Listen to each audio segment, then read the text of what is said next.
नमस्कार दोस्तों, मैं कमल पालकी कंप्यूटर्स में आपका हार्दिक स्वागत करता हूं। आज हम आईटी के बारे में पढ़ेंगे, यानी कि आईटी के प्रैक्टिकल के बारे में। तो मैं बिल्कुल शुरुआत से शुरू करता हूं। चलिए देखते हैं, आगे शुरू करते हैं। तो सबसे पहले हमें किस चीज़ को इसमें क्या बोलते हैं, कंपोनेंट के बारे में जान लेते हैं। तो ये माउस एरो है, इसे हम कर्सर भी बोलते हैं। ये जितना हमने सेलेक्ट कर रखा है, ये पूरा एरिया डेस्कटॉप बोला जाता है। सबसे पहले आईटी के लिए ज़रूरी ये है कि चीज़ों के नाम पता होने चाहिए। तो ये जो हमने सेलेक्ट कर रखा है, यानी कि जितना विजुअल कंटेंट है आपकी स्क्रीन पे, वो पूरे को डेस्कटॉप बोलेंगे। ये यहाँ पे डेट एंड टाइम एरिया दिया है, और ये जितना मैं गोल कर रहा हूँ, जितने में कुछ ऑप्शन दिए हैं, इसको बोलते हैं नोटिफिकेशन एरिया। सबसे लास्ट में इस टाइम लेफ़्ट में जो ये है, इसको बोलते हैं स्टार्ट बटन। इसके जस्ट में सर्च बॉक्स है। क्योंकि ये विंडोज़ 10 है तो उसका कुछ इंटरफेस दूसरी तरीके का है। विंडोज़ 7 होगी तो उसका कुछ और होगा। 8 होगी तो 8 और लगभग 10 समान ही है, थोड़ा बहुत डिफरेंस है। तो ये विंडो 10 है, तो इसके बारे में हम देख लेते हैं। ये स्टार्ट बटन है सबसे लेफ़्ट कॉर्नर में। उसके जस्ट पास सर्च एरिया है, सर्च बार। इसके पास ये कुछ प्रोग्राम्स दिए हैं जो प्रिंट किए गए हैं, और ये पूरी जो नीचे की पट्टी बनी है स्टार्ट बटन से लेकर नोटिफिकेशन एरिया तक, इस पूरी पट्टी को बोलते हैं टास्क बार। ये कर्सर है, एरो जिसको बोलते हैं। ये पूरा डेस्कटॉप बोलेंगे। और लेफ़्ट साइड में, डेस्कटॉप के लेफ़्ट साइड में जो बाय डिफ़ॉल्ट चीज़ें दिख रही हैं, इनको बोलते हैं आइकन्स। ऐसे ही कुछ चीज़ें इस राइट साइड में दिखेंगी, उनको बोलते हैं गैजेट्स। तो सबसे पहले इनके नाम याद रखने हैं। अगर नाम याद हो गए तो आधे से ज़्यादा चीज़ें आप अपने आप ही कर लेंगे। चलिए देखते हैं। हम अब इसमें हमारे लैपटॉप में या माउस में 2 बटन्स दिए होते हैं, लेफ़्ट और राइट। तो राइट से मेनू जनरेट होता है, जैसे व्यू, सॉर्ट बाय, रिफ़्रेश वगैरह। तो रिफ़्रेश करते हैं। हालांकि रिफ़्रेश का काम सबको पता होगा, थोड़ा सा आराम मिलता है सिस्टम को। और लेफ़्ट बटन से ओके होता है। तो हम देख लेते हैं पहले, ये जो ड्रॉप डाउन लिस्ट आती है, मेनू जनरेट होता है राइट बटन दबाने से, उसके बारे में देख लेते हैं इससे क्या होता है। सबसे पहले व्यू पे जाते हैं। व्यू मतलब देखना या दिखना। अब व्यू पे ही पट्टी पे लेके गए, दूसरी साइड में पहली बटन जो पहला ऑप्शन दिया वो लार्ज आइकन्स।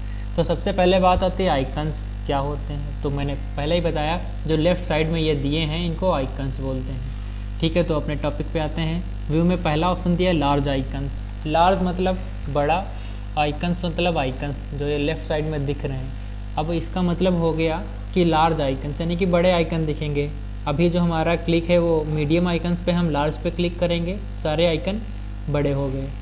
ऐसे अगर उनको फिर से सही करना, तो खाली जगह में कहीं भी खाली स्पेस पे किसी आइकन पे ना क्लिक करके किसी खाली जगह पे राइट क्लिक करते हैं और व्यू पे जाते हैं। जो पहला ऑप्शन दिया है लार्ज आइकन्स, सेकेंड पे मीडियम आइकन्स से मीडियम साइज़ के हो जाएंगे, और अगर इससे भी छोटे करने तो स्मॉल आइकन्स और भी छोटे हो जाएंगे। तो ये रहे व्यू के 3 ऑप्शन। उसके बाद ऑटो अरेंज आइकन्स, इसका काम देख लेते हैं। पहले देख लेते हैं, अगर हमको इसको यहाँ से उठा के यहाँ रखना है, सिंपली हम क्या करते हैं, कोई आइकन इधर से उधर करना है तो उस आइकन पे क्लिक करना है, दबाए रखना है क्लिक को, और जहाँ ले जाना है वहाँ तक दबाए रखना है, छोड़ना नहीं है। जहाँ पे रखना है वहाँ पे क्लिक को छोड़ देना है। सिर्फ एक बार दबाना है, दबाए रखना है, उसको खींचना है, ड्रैग करना है।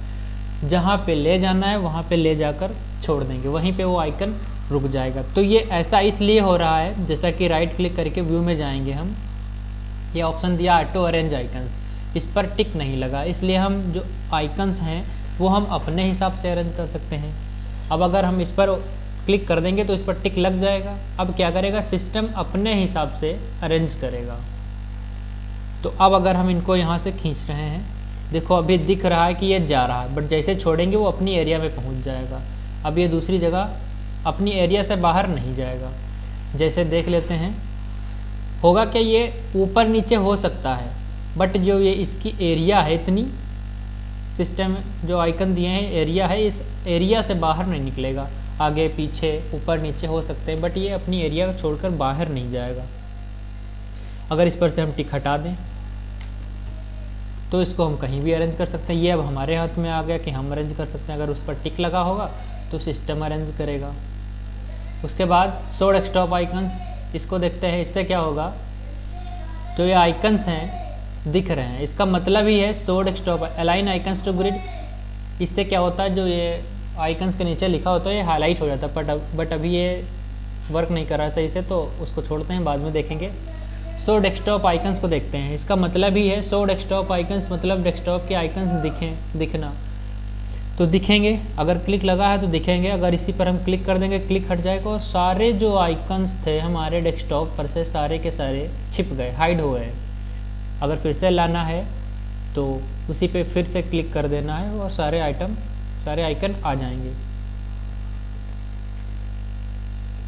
तो ये हुआ व्यू की बात। अब बात आती है सॉर्ट बाई। सॉर्ट बाई जैसे मान लेते हैं हम किसी कॉलेज में पढ़ रहे हैं, तो जो सबसे शुरुआत में जो प्रेयर होती है, जैसे छोटे बच्चों की क्लासेस होती हैं 9, 4th, 5th की, तो उसमें क्या होता है कि सारे लड़के लड़कियां जो स्टूडेंट होते हैं वो लाइन से लगे होते हैं। और लाइन क्या होती है कि सबसे पहले छोटा लड़का, फिर उससे बड़ा लड़का, फिर उससे बड़ा लड़का, फिर उससे बड़ा लड़का।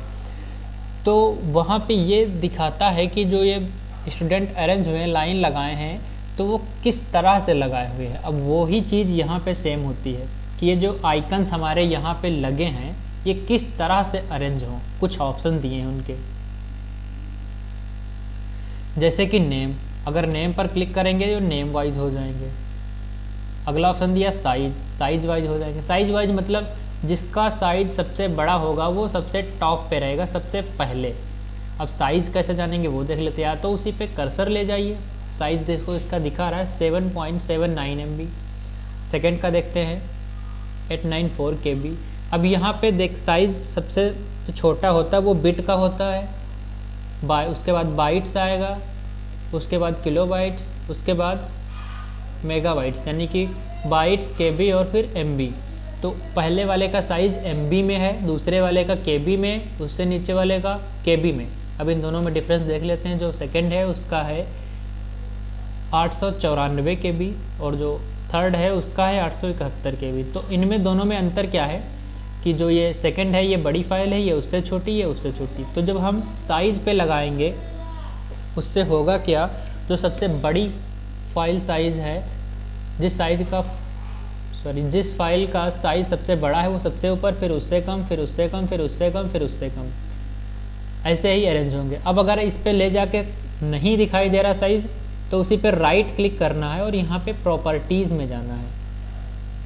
प्रॉपर्टीज़ पे अगर किसी और पे खुल के आता तो यहाँ जनरल पे आना है। यहाँ पे ये साइज़ दिखा रहा है कि साइज़ क्या है और साइज़ ऑन डिस्क में क्या है। चलिए आगे देख लेते हैं। अगला ऑप्शन दिया है आइटम टाइप। अब जैसे ये यहाँ पे क्रोम की फाइल है, इसको हम उठा के यहाँ रख लें। ये शॉर्टकट है, शॉर्टकट पर निशान लगा होता है, ये हल्का सा एरो बना है, थोड़ा तिरछा एरो बना है, इसको बोलते हैं आइकन। अब जैसे क्रोम की फाइल है, एक यहाँ पे रख लिए, एक इसको यहाँ पे कर लिए, इसको यहाँ पे कर दिए। अब देखो ये सारे ये सारे शॉर्टकट लगे थे, ये शॉर्टकट था, ये भी शॉर्टकट था, ये भी शॉर्टकट था। तो क्या किया हमने, इनको अलग अलग कर दिया, इनको यहाँ पे कर दिया, कोई फाइल यहाँ पे कर दी। मतलब एक तरह की चीज़ें एक पास नहीं है। अब अगर हम सॉर्ट बाय में जाएं और आइटम टाइप लगा दें तो एक तरह की चीज़ें एक जगह हो जाएंगी। जैसे सारी क्रोम की फाइलें हैं तो क्रोम की फाइलें देखो एक साथ हैं। अब ये मत समझना कि ये क्रोम की फाइल अलग है, ये क्रोम की फाइल अलग है, तो इनका टाइप अलग है। ये फाइल्स हैं, ये शॉर्टकट बन गई। जैसे देखो यहाँ से आइकन शुरू, यहाँ से शॉर्टकट शुरू है, ये शॉर्टकट, अब ये शॉर्टकट में आ गए, सारी शॉर्टकट एक साथ लग जाएंगी। एक तरह की फाइल एक पास लग जाएंगी। फोल्डर होंगे तो सारे फोल्डर एक पास आ जाएंगे। तो कहने का मतलब है जब आइटम टाइप पे लगा होगा तो एक तरह के आइटम एक जगह पे आ जाएंगे। और फिर अगला ऑप्शन है डेट मॉडिफाइड। डेट मॉडिफाइड मतलब डेट के अकॉर्डिंग लगेंगे। अब उसमें कंडीशन क्या है, जो फाइल हम आज सेव करेंगे वो सबसे ऊपर, अभी कल आके कोई फाइल सेव करेंगे तो ये जो सबसे ऊपर फाइल ये सेकंड नंबर पे आ जाएगी, जो सेव करेंगे वो उसके ऊपर आ जाएगी। मतलब जैसे जैसे डेट बढ़ती जाएगी जो फाइलें हैं वो नीचे बढ़ती जाएंगी, नई फाइलें टॉप पे आती रहेंगी। तो ये होगा डेट में। रिफ्रेश तो सभी लोग जानते होंगे, थोड़ा सा आराम मिलता है। वैसे कंप्यूटर कभी थकता नहीं है, लेकिन फिर भी कुछ हद तक आराम मिलता है रिफ्रेश करने से। पेस्ट शॉर्टकट, इसके बारे में हम बाद में देखेंगे। न्यू, अब जैसे हमें कोई फ़ोल्डर बनाना है तो हमें फ़ोल्डर बनाना, न्यू पे गए और इस फोल्डर पे क्लिक कर दिए। यहाँ पे देखो न्यू फोल्डर लिख गया। अब अगर इसका हम नाम देना चाहते हैं तो इसको हटा दें। जैसे मेरा नाम कमल है तो मैं कमल नाम से इस फोल्डर को सेव कर दे रहा हूँ। ठीक है, तो ये नया फोल्डर बन गया। जैसे कोई नई शॉर्टकट बनानी है तो न्यू पे जाएंगे, अगला ऑप्शन दिया है शॉर्टकट, इसमें खोलेंगे, ये विजार्ड आ गया। विजार्ड का मतलब होता है, देख लेते हैं क्या होता है कि विजार्ड एक ऐसा प्रोसेस है जिसमें कोई भी चीज़ करने का, कोई भी प्रोसेस करें जिसमें स्टेप बाय स्टेप हो, उसको बोलते हैं विजार्ड। तो जैसे इसमें पूछ रहा है कि शॉर्टकट बनाने की, what item would you like to create a shortcut for, किस आइटम की आप शॉर्टकट बनाना चाह रहे हैं। यहाँ कह रहा है type the location of the item, item की लोकेशन दीजिए। तो हम ब्राउज में जाएंगे, किस चीज़ की हमें बनानी है। मान लो हमें बनानी है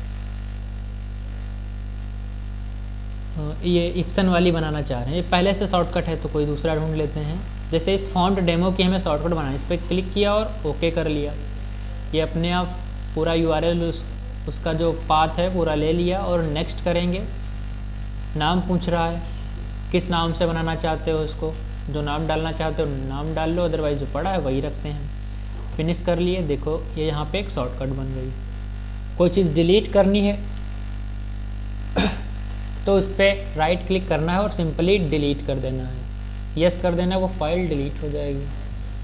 अब देख लेते हैं इस फाइल न्यू में और भी ऑप्शन दिए हैं, जैसे किस सॉफ्टवेयर की फ़ाइल बनाना चाहते हैं तो इससे हम जिसकी बनाना चाहते हैं क्लिक करके बना सकते हैं। तो अभी हम इसी फोल्डर पे देख लेते हैं। पहले नाम, ये नया फ़ोल्डर बन गया। अब इसका नाम बदलना है तो सिंपली राइट क्लिक करना है और रीनेम पर क्लिक कर देंगे तो एडिटिंग मोड पे पहुंच जाएगा। ये कमल को हटा देंगे, यहाँ पे कुमार नाम से बना लें, रीनेम हो गया। अब रीनेम की शॉर्ट की क्या होती है, तो F2 दबा देंगे तब भी रीनेम हो जाएगा। लैपटॉप में FN के साथ F2 दबाना है। कुमार नाम को हम पालकी डाले दे रहे हैं, वो नाम बदल गया। तो ये रीनेम का प्रोसेस है। डिलीट करना है, राइट क्लिक करेंगे सिंपली और डिलीट पे जाएंगे। पूछ रहा delete folder, are you sure you want to move this folder to the recycle bin. एक बात यह है कि अगर कोई फाइल कंप्यूटर सिस्टम से डिलीट होती है तो वो डायरेक्टली डिलीट नहीं होती है, डिलीट होकर वो रिसाइकिल बिन में चली जाती है। तो रिसाइकिल बिन एक ऐसा एरिया है, ऐसी जगह है जहाँ पे सिस्टम से डिलीट की हुई फाइल्स, फोल्डर वगैरह स्टोर होते हैं। अब अगर हम जाके रिसाइकिल बिन से भी डिलीट कर दें तो वो फाइल परमानेंटली डिलीट हो जाएगी। तो अगर इसको हम यस कर देते हैं तो ये फाइल फोल्डर डिलीट हो गया, बट ये बिल्कुल डिलीट नहीं हुआ है। अभी इसको हम रिसाइकिल बिन से वापस ले आ सकते हैं। देखो इसमें हमने पालकी नाम को ये डिलीट किया था, इस पर राइट क्लिक करेंगे, रिस्टोर। रिस्टोर का मतलब जो चीज़, ये फाइल, ये फोल्डर जो जहाँ से डिलीट हुआ है वहीं पहुँच जाएगा। कट करेंगे तो हम यहाँ से कट करके जहाँ इसको रखना चाहें वहाँ रख सकते हैं। डिलीट, अगर ये यहाँ से भी डिलीट हो जाए तो बिल्कुल डिलीट हो जाएगी, फिर ये दोबारा वापस नहीं आएगी। प्रॉपर्टीज़ पे जाएंगे, इसके बारे में बता देगा कब बनी थी फाइल और कब डिलीट हुई। तो इसको हम नॉर्मली रिस्टोर कर रहे हैं। रिस्टोर पर क्लिक कर देंगे, देखते हैं क्या हुआ। जो फोल्डर हमने डिलीट किया था वो यहाँ पे आ चुका है। अब बात आती है इसको परमानेंटली डिलीट कैसे करेंगे, कि ऐसे कैसे डिलीट करें कि ये रिसाइकिल बिन में भी ना जाए। तो सिंपली उसी पर राइट क्लिक करना है जिस फाइल या फोल्डर को आप डिलीट करना चाहते हैं और शिफ्ट के साथ डिलीट दबाना है। इससे क्या होगा, ये पूछ रहा है are you sure you want to permanently delete this folder. अगर आप बिल्कुल परमानेंटली डिलीट करना चाहते हैं तो यस पे ओके करिए, बिल्कुल डिलीट हो जाएगी। तो यहाँ पे ये शॉर्ट की बन सकती है कि ऐसी शॉर्ट की बताइए जिससे कोई भी फाइल या फोल्डर परमानेंटली डिलीट हो जाता है, वो रिसाइकिल बिन में नहीं जाता। तो उसकी शॉर्ट की है शिफ्ट के साथ डिलीट। रीनेम की शॉर्ट की F2। अब जैसे ऑप्शन से बनाना है तो राइट क्लिक दबाए, न्यू पे गए और फोल्डर पे आ गए, फोल्डर बन गया। नाम जो देना चाहें दे सकते हैं। अब अगर शॉर्ट की से पूछे कीबोर्ड से तो दबाना है कंट्रोल शिफ्ट N, नया फोल्डर आ जाएगा। शॉर्ट की है कंट्रोल शिफ्ट N, नया फोल्डर आ जाएगा। जो नाम डालना चाहते हैं डाल सकते हैं सिंपली।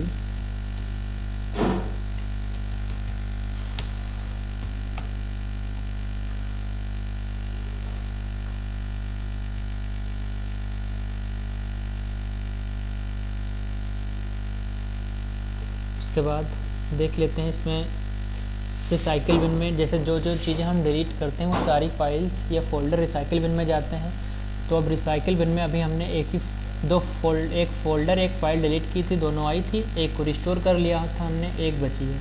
अब अगर इसको भी डिलीट कर देंगे तो ये फ़ाइल जो शॉर्टकट बनी है ये बिल्कुल डिलीट हो जाएगी, दोबारा नहीं मिलेगी।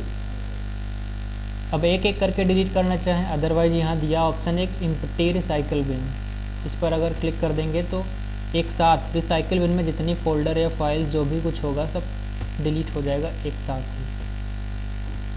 तो बेसिक्स जो लगभग था वो हमने बता दिया है। आज की वीडियो में इतना ही, आगे में हम देखेंगे नोटपैड वर्डपैड क्या होता है। Thank you so much.